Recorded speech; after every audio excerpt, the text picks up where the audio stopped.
Bien. En ce qui concerne le début de la séance, quand quelqu'un vient pour du stress ou pour des problèmes neurovégétatifs, de dysfonctionnement dus aux émotions, etc., on va toujours commencer par faire le protocole de départ debout, l'examen qu'on fait dans la vidéo sur le protocole de départ d'examen du patient, et on commence toujours par axer bien les vertèbres, le sacrum, le coccyx, la région lombaire, la région dorsale, la région cervicale, et une fois que c'est fait, on va à ce moment-là, au bout de quelques minutes, chercher les problèmes liés aux influx nerveux.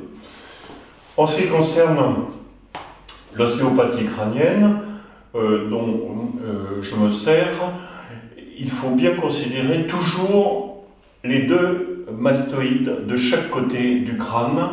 Les mastoïdes, c'est le petit os qui termine le temporal juste sous le lobe de l'oreille et sur lequel viennent s'insérer les deux sternaux droit et gauche. En général, d'une façon générale, et sans que ce soit une règle, tout ce qui est à gauche est beaucoup plus émotionnel et descend sur le plexus cardiaque, le plexus donc du cœur, et à droite, vers, en général, la prédominance est plutôt digestive, hépatique, et va concerner surtout le problème digestif, l'intestin. En ce qui concerne donc l'examen du crâne, voilà, tu peux te reculer un petit peu. Voilà. Je commence toujours en position assise. Bon, on a fait tout ça, hein, on considère que ça c'est fait. Le sacrum, le coccyx, les vertèbres lombaires, dorsales, cervicales. Je revérifie, penche la tête en avant, très bien, reviens, penche en avant, et mes mains de chaque côté sur les transverses, à chaque vertèbre, on vérifie si les pouces sont bien parallèles dans la flexion avant de la tête. Reviens, très bien. On palpe, bon, là, les axes sont bons, ça ne veut rien dire du tout, ça veut dire simplement que les vertèbres sont bien dans l'alignement, mais ça ne veut pas dire qu'il n'y a pas de stase, de stress, d'amalgame d'influx nerveux qui se sont installés sur les points les plus importants, qui sont la mastoïde, hein, qui sont les masses latérales de chaque côté, ici, du crâne en bas, qui sont ici le temporal, et surtout les pariétaux, ici, de chaque côté, l'occipital, avec le trou occipital, et ici, sur la face antérieure, on va aller dans un deuxième temps vérifier les arcades sourcilières, hein, les malaires, c'est-à-dire les pommettes, les joues, le maxillaire supérieur avec la proéminence des gencives, des dents, etc., des canines. On va tout de suite sentir sur quelle partie se trouve l'amalgame de l'influx nerveux. En position de stress, c'est toujours flexion avant. On retrouve la position embryologique, c'est-à-dire la flexion, position de sécurité, le retour de l'embryon, retour du souvenir embryologique, tissulaire embryologique, et donc flexion de la tête, contraction de la partie antérieure du cou, appui sur le sternum, le plexus cardiaque, ensuite sur ce plexus solaire avec le diaphragme qui bloque, inversion de la respiration qui au lieu d'être diaphragmatique devient costale haute, supérieure, et va entraîner du stress parce qu'on va pomper avec les sternaux encore plus pour avoir de l'air dans le haut des poumons au lieu de l'avoir en relaxation dans le bas par le diaphragme. Et ensuite, bien entendu, plexus mésentérique, c'est-à-dire la digestion, l'intestin, sur lequel on voit, alors là, l'amalgame du stress. Bien, on a vérifié les cervicales. Tu veux bien te mettre allongé sur le dos? Et maintenant, on va regarder le crâne. Je vais descendre un petit peu parce que, voilà. Oui, il faut que tu descendes un peu ça. Voilà. Dans l'examen du crâne, il faut toujours que le praticien soit en appui sur ses coudes. On ne doit pas être à genoux assis, dressé comme ça, les mains suspendues avec les coudes. Non, il faut être en appui pour que les mains soient décontractées. Il faut que le praticien soit penché en avant. Le coccyx n'appuie pas sur le siège. C'est très important. Hein, j'avais professeur, un ami René Brien, qui me disait que le jour où il a enfin découvert qu'il ne fallait pas se tenir comme ceci, mais comme cela, il a tout d'un coup senti le mouvement tissulaire et aperçu très bien son déroulement et sa fluctuation respiratoire. Donc on vérifie avec toujours la main en appui, 2 doigts dans le trou occipital par derrière. C'est ce point, le trou occipital, qui va servir de pivot et de correction. Ici, nous avons la faue du cerveau, c'est-à-dire la membrane qui part de la cristagallie ici et qui vient derrière jusqu'au trou occipital et qui se prolonge ensuite par, bon, il y a la protubérance, le bulbe, et qui se prolonge par la moelle épinière jusqu'au sacrum. Ici, nous avons donc cette faue du cerveau et on va toujours chercher à se mettre en extension en creusant les cervicales, en appuyant vers l'avant avec les doigts qui sont dans le trou occipital et vers le haut et en arrière sur la membrane crânienne, la faue du cerveau. Voilà. Le but étant toujours de relâcher la partie maxillaire inférieure, face antérieure du cou, pour permettre justement cette position qui est la sortie du stress. Il est indispensable, voilà, là on sent bien cette tension dans les trapèzes. Alors ça signifie une contraction permanente des sternaux qui montent et qui descendent comme ça sans qu'on se rende compte pour assurer la respiration costale haute. La respiration de relaxation, c'est la respiration diaphragmatique, les 2 mains. On inspire, on gonfle le ventre, gros ventre, j'inspire, on souffle, on relâche, le diaphragme remonte, chasse l'air, j'inspire, gros ventre, le diaphragme descend, pousse les intestins, gros ventre, il pousse les intestins, et quand on souffle, le diaphragme remonte, chasse l'air, voilà. Ça permet de ne pas contracter en permanence les sternaux.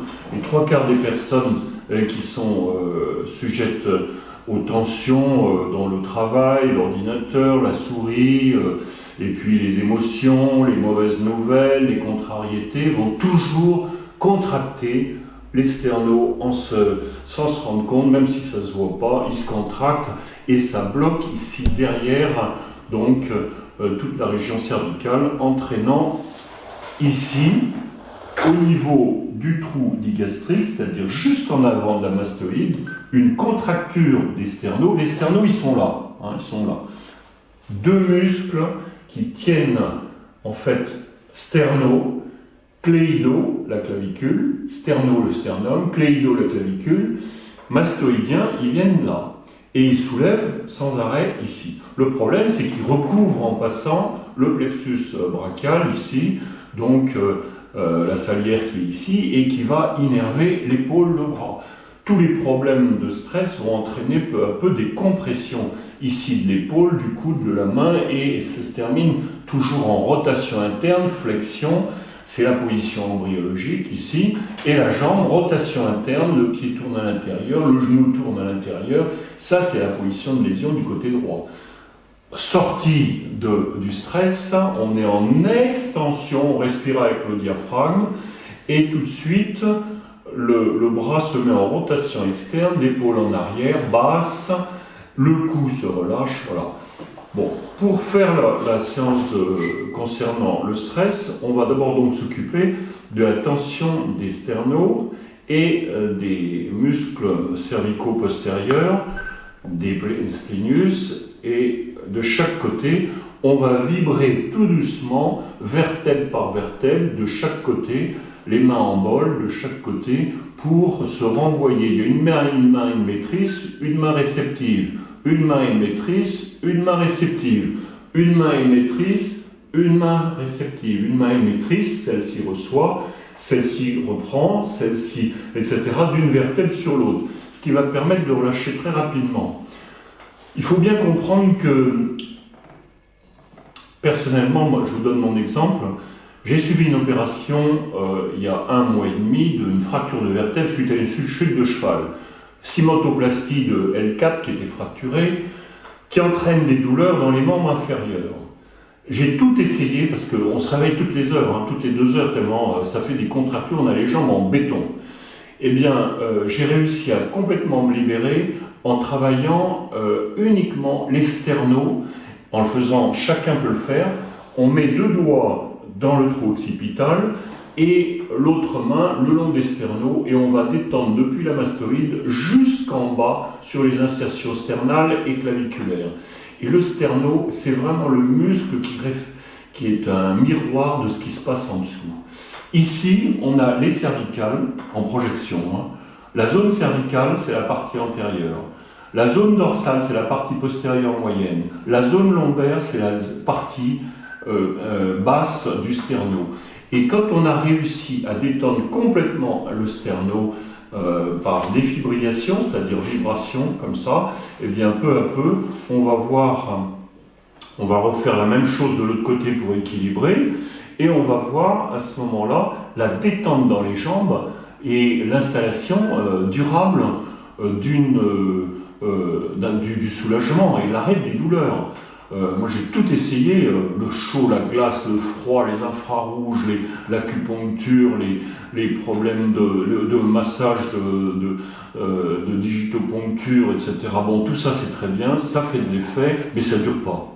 Si vous allez sur les cervicales, vous allez chanter complètement la douleur et l'empêcher de venir sur les membranes crâniennes. Et c'est de là que tout part. Parce que l'influx nerveux part du cerveau et va donner soit des ordres involontaires au cœur, au foie, etc., pour travailler les organes involontaires, soit les ordres automatiques volontaires sur les bras, les jambes. Donc c'est la moelle qui distribue, bien entendu, par les nerfs rachidiens, les ordres, mais c'est l'influx nerveux qui commande.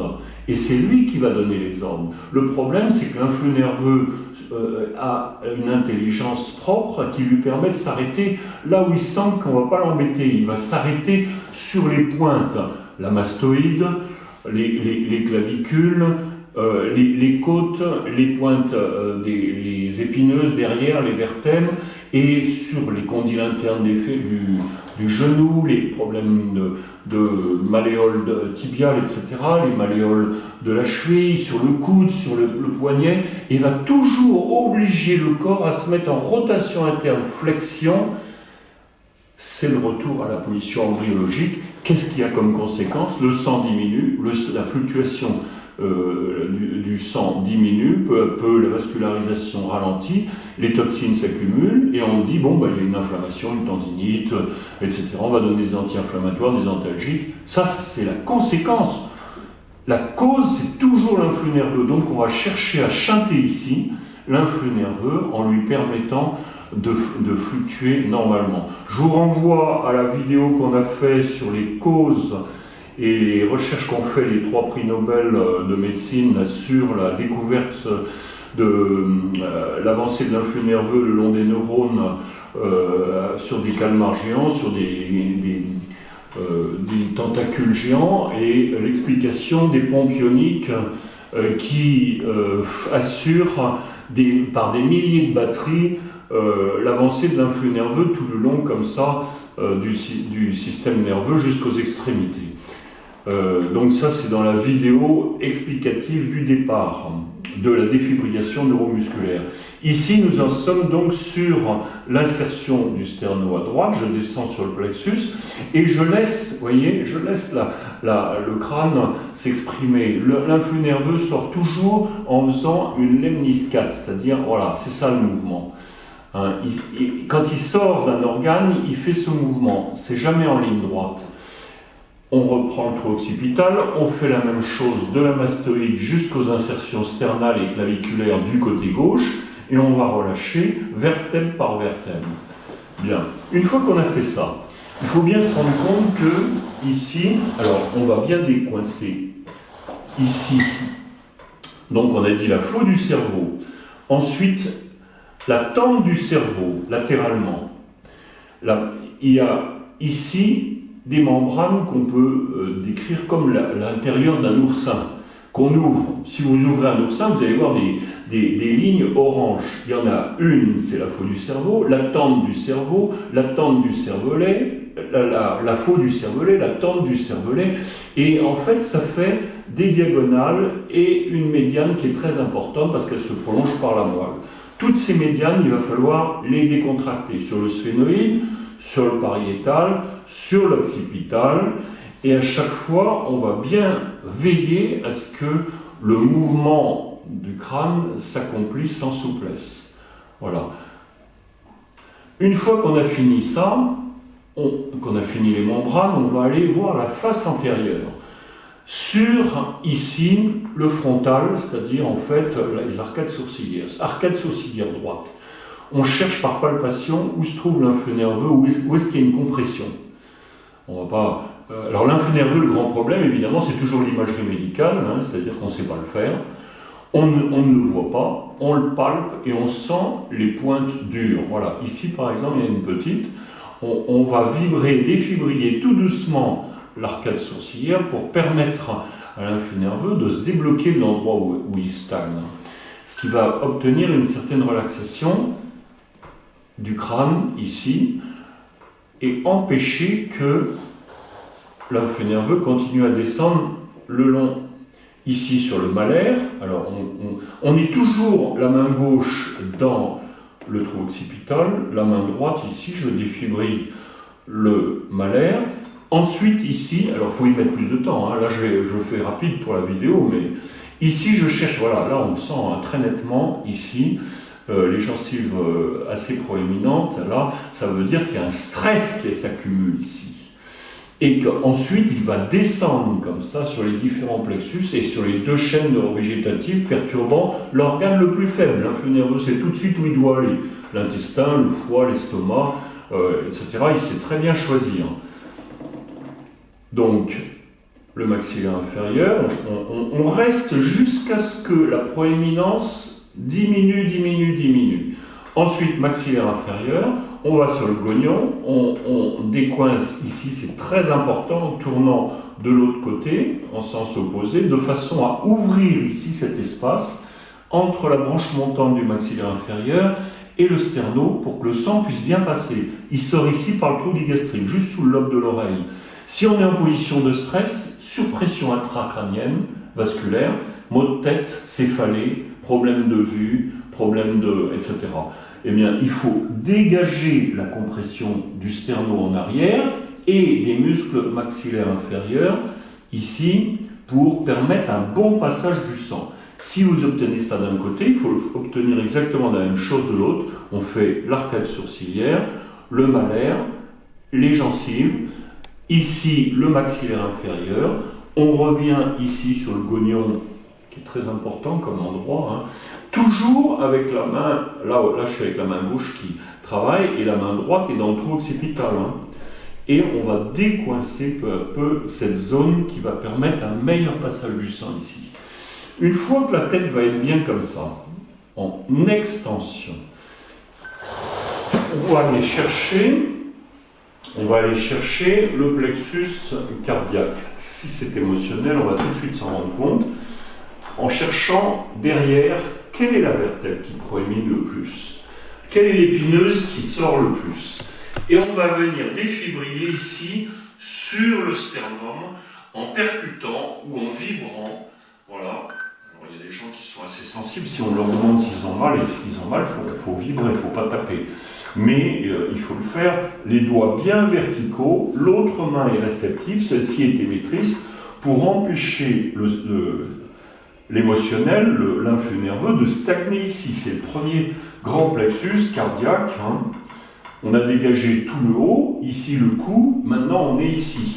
Et on va descendre tout doucement, vertèbre par vertèbre, en cherchant toujours à remonter les épineuses vers le haut, et arriver au plexus solaire. Au plexus solaire, là on va avoir tout le problème du diaphragme, hein, le foie, la vésicule, l'estomac, ici le pancréas, tout ça doit être dégagé. Le diaphragme doit faire son mouvement vertical de montée-descente, il monte, on souffle, il descend, on inspire, et en même temps il masse tout ça.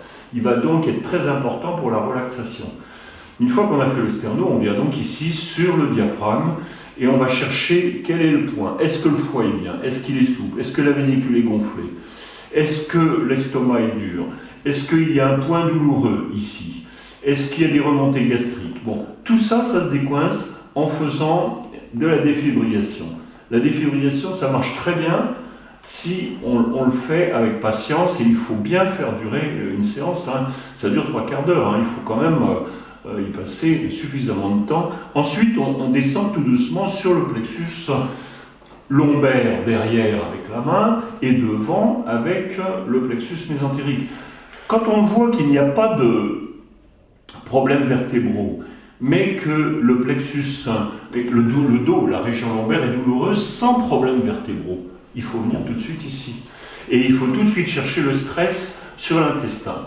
Parce que le plexus mésentérique, c'est pas compliqué, c'est sous le nombril. Sous le nombril, légèrement à 1 cm à gauche. On va vibrer et défibriller le plexus mésentérique pour relâcher l'intestin grêle qui descend de l'estomac, pour le relâcher et lui permettre de faire un mouvement péristaltique souple. Il tourne dans le sens inverse de l'aiguille d'une montre. Et ensuite, il va faire un angle droit, il va devenir le côlon. Donc, il y a des points très importants. D'abord, le plexus ici. On reste au moins 4-5 minutes ici à décoincer jusqu'à ce que ça devienne de la gélatine. Les gens stressés ont un point douloureux ici, on le voit tout de suite. Hein. Même si vous avez l'impression de quelqu'un de détendu, vous venez ici, vous mettez votre doigt, si vous descendez. Si c'est dur, bon, ça veut dire qu'en dessous, il y a du stress. Là ça a besoin aussi ici. Ensuite, une fois qu'on a fait ça, il faut aller sur le côlon. Là, il y a l'ampoule de Vater, le passage en doigt de gant de l'intestin grêle dans le côlon. Et ça, c'est un point très important. Juste avec l'appendice en dessous, il faut décoincer tout ça et permettre au côlon de bien travailler. Le foie ne doit pas comprimer non plus le plexus lombaire droit, hein, parce qu'indirectement, il appuie sur le plexus lombaire droit. Beaucoup de gens ont mal quand ils ont un foie trop gonflé, trop de laitage ou du beurre cuit, de l'huile d'olive cuite. Ça, c'est radical hein, pour le foie qui grossit et qui écrase le plexus lombaire. On va dégager tout ça. Ici, le côlon, l'anse sigmoïde, le côlon descendant, l'anse sigmoïde, il faut que tout ça soit dégagé, il n'y ait pas de constipation. S'il y a de la constipation, ça veut dire que le péristaltisme ne marche pas, il est comme ça. Alors, automatiquement, ça va donner soit de la diarrhée, soit de la constipation, et ça va ralentir et faire des douleurs dans le dos. Ici, très important, les ovaires, les trompes, etc., ne doivent pas être écrasés par un intestin trop dur. Donc, si on travaille le plexus lombaire, mésentérique, ici, on va travailler le plexus lombaire avec l'autre main par derrière, eh bien, on va dégager la pression sur les ovaires. Beaucoup de problèmes de stérilité, de cystite chronique, d'infection d'endométriose, etc. Sur les trompes sont dus, bien sûr, à une infection, mais avant tout au stress qui stagne ici. C'est là qu'il faut dégager pour permettre cette décontraction de l'ensemble des organes urogénitaux qui vont, à ce moment-là, bien être irrigués. Tout le problème, c'est le passage du sang. Un organe bien irrigué n'est pas malade. Le sang artériel donne ce qu'il faut comme nourriture, le sang veineux enlève les toxines et renvoie tout cela dans la circulation de retour, et il faut que le sang puisse pénétrer partout. Dès qu'un organe est comprimé, douloureux, ça veut dire que le sang passe mal. Ça veut dire que les récepteurs sensitifs sont écrasés et qu'il va falloir les dégager. Donc plexus solaire, plexus mésentérique, hypogastrique, attention sur les ovaires, on ne tape pas, on vibre, hein, mais on ne tape pas. Hein. On va doucement, parce que s'il y a une infection, une cystite, etc., il faut absolument pas que ça se mette à saigner. Donc on va aller tout doucement. Une fois qu'on a fait cela, on a fait l'ensemble du système neurovégétatif, ici, qui commande les organes involontaires, le cœur, le foie, l'estomac, l'intestin, etc.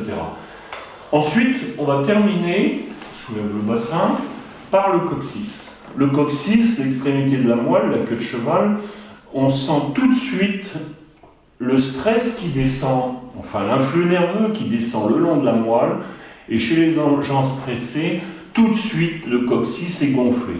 Ça veut dire que les tissus osseux eux-mêmes reçoivent une compression électromagnétique de l'influx nerveux et va être mal irrigué. Tout gonflement vient d'une mauvaise irrigation. Pour permettre une bonne irrigation, il faut qu'il y ait une bonne fluctuation de l'influx nerveux, donc une bonne vascularisation qui va permettre un bon retour. Donc on reste sur le coccyx et on décoince, on défibrile, toujours de la même façon, en partant du coude, on défibrile, en envoyant des influx nerveux, 30 millivolts environ, dans l'axe des doigts, et au bout de même 30 secondes, 1 minute, ça se décoince, ça permet. On vient sur les sacro-iliaques, on fait la même chose le long des bords du sacrum, et donc la jonction iliaque, et pour décoincer les nerfs sacro-coccygiens qui viennent irriguer l'étage urogénital devant. Très important, hein. Tous les problèmes de règles douloureuses et de rapports douloureux, etc., se soignent ici, derrière le coccyx, la région sacro-iliaque et la région L5 et 5 sacro-lombaire. Donc il faut bien tout détendre en défibrillant. Voilà, relâche tes jambes, tu peux te relâcher. Voilà, comme ça.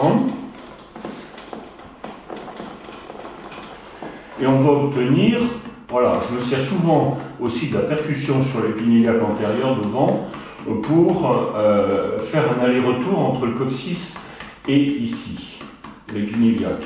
Même chose de l'autre côté. Alors tout ça c'est l'émotionnel côté cardiaque. L'autre côté ça va être la même chose côté foie, côté hépatique. Là on va reprendre au niveau dorsal. Là je repars de C7 à peu près, C7, D1.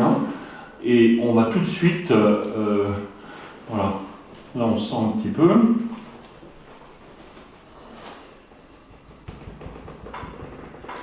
Et on va descendre tout doucement sur la région qui nous importe le plus, qui est la plus touchée souvent, D7, D8, hein, la région du nerf hépatique, la zone hépatique.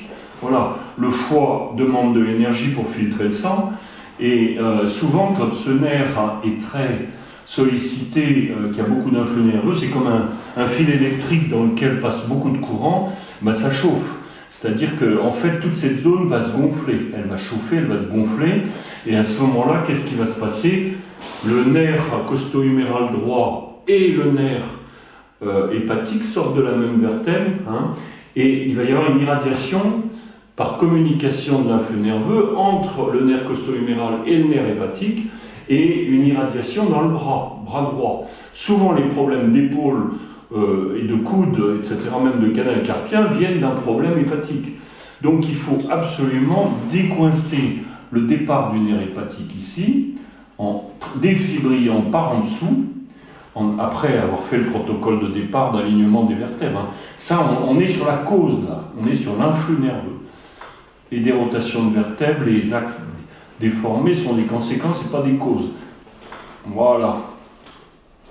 Et ensuite, on vient bien entendu sur le foie lui-même, et là, on va défibriller, pareil, le foie, par percussion sur le lobe postérieur, sur le lobe antérieur, et ensuite sur la vésicule. Et on va décoincer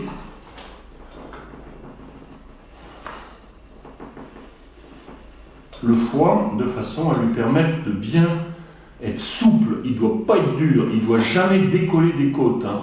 Il ne doit pas dépasser les côtes. Une fois qu'on descend toujours, alors la main réceptive elle est toujours sur les côtes, les épineuses derrière, la main émettrice est toujours devant. On descend sur le foie, on descend ensuite sur le côlon ascendant ici. Et ça, c'est très important que le côlon ascendant soit bien dégagé. Hein. Souvent, les problèmes ici d'ovaire, hein, de stérilité, sont dus à un problème hépatique. Quand le foie travaille trop, hein, et que l'intestin est gonflé, ben les ovaires travaillent mal.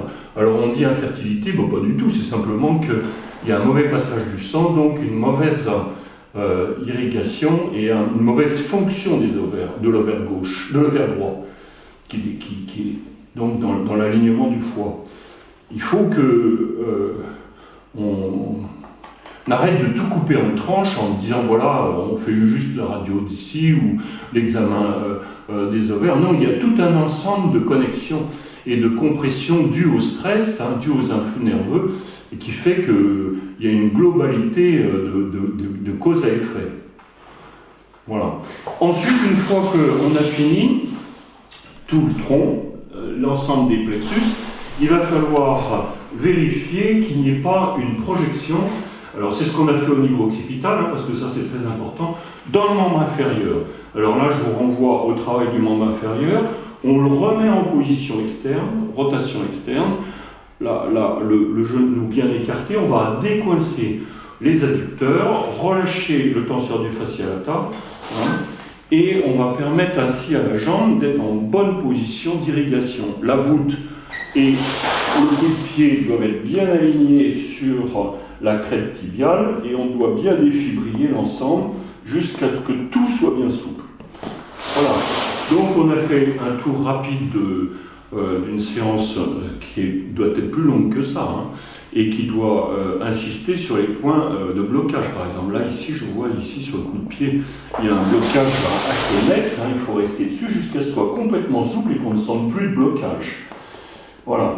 Pour bien comprendre une séance, il faut avoir été patient, parce que le patient, il sait mieux que le praticien ce qu'il ressent. Il faut avoir été patient et il faut avoir été praticien, c'est-à-dire qu'il faut apprendre à percuter, à sentir, à toujours avoir le réflexe rotation externe pour laisser le sang passer correctement. S'il est comme ça, ça fait ça, ça, ça, et alors automatiquement ici, compression des ischio-jambiers sur le creux poplité, les ischio-jambiers se croisent comme ça derrière avec les jumeaux, et le résultat c'est que toute la jambe va être gonflée, avec le mauvais retour veineux ici. Rotation externe, extension, et là à ce moment-là, on a un bon passage. Là c'est pareil pour la main et le bras, rotation externe, et on vérifie bien que le défilé thoraco-brachial n'est pas coincé.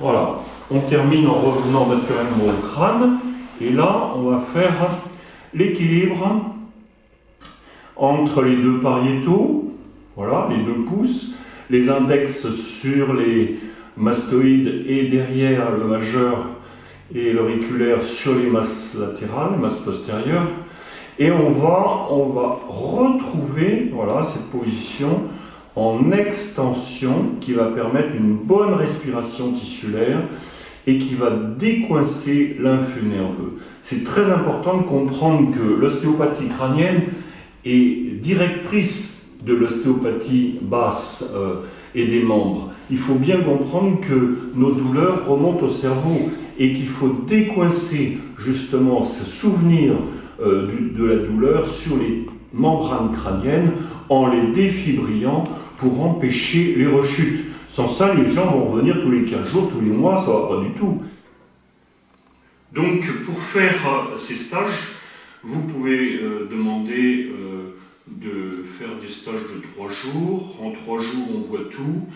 Et membre inférieur, membre supérieur, protocole, l'examen, la membrane crânienne, l'ostéopathie crânienne, l'ostéopathie viscérale. Et dans ces 3 jours, on ne travaille pas plus de 4, parce qu'il faut que, ou 4 ou 6 maximum, parce qu'il faut que chacun puisse être patient et praticien. Il faut que chacun puisse sentir ce qui se passe sur lui. Et moi, je fais chaque patient, chaque élève, manuellement pour chaque pathologie. Donc il faut qu'on révise pendant 3 jours. Et au bout de 3 jours, il suffit de le mettre en pratique et de suivre les vidéos pour se remémoriser. Voilà.